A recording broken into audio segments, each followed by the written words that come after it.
Pasca bentrok warga Kariu dan Ori, rutinitas speedboat di Pelabuhan Maksemang sepi.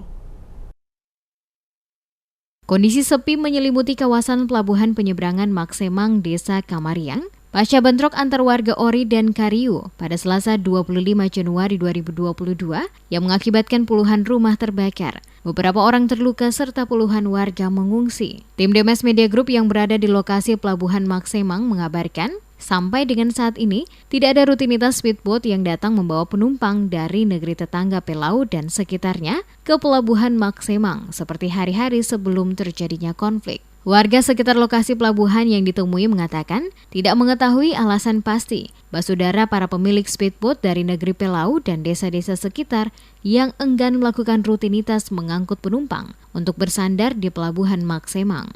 Sementara itu, guna menjaga ketertiban dan keamanan, langkah antisipasi telah dilakukan oleh aparat dengan menyiagakan petugas dari pihak kepolisian dan TNI pada lokasi pelabuhan guna memastikan kedatangan speedboat yang membawa penumpang dari negeri Pelau dan dari negeri-negeri sekitarnya tetap aman saat bersandar di Pelabuhan Maksemang, negeri Kamariang. Seperti diketahui sesuai keterangan yang dihimpun pada lokasi kejadian, konflik dipicu persoalan lahan perkebunan yang berada pada batas antara negeri Ori dan Kariu, di mana terjadinya adu mulut antar Abu Karim Tuana Kota yang bermukim di Desa Ori dan Bernadus Leatomo.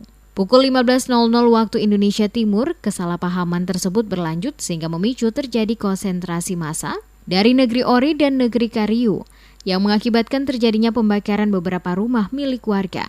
Namun aksi tersebut dapat dilerai oleh Babinsa, Babin Kamtipmas, anggota Satgas Posramil dan anggota Polsek Pulau Haruko. Saat ini aparat kepolisian dibantu TNI telah diterjunkan langsung guna melakukan pengamanan pada kedua lokasi, baik di negeri Ori maupun Kariu, guna mengantisipasi adanya bentrok susulan. Sesuai keterangan yang disampaikan Kabid Humas Polda Maluku Rum Ohoirat, bahwa Kapolresta Pulau Ambon dan Pulau Lease, Dandim beserta Bupati Maluku Tengah sedang menuju lokasi kejadian. Masyarakat diminta tidak terpengaruh dengan isu-isu menyesatkan. Pihaknya kini sedang menyelidiki aktor-aktor di balik insiden tersebut.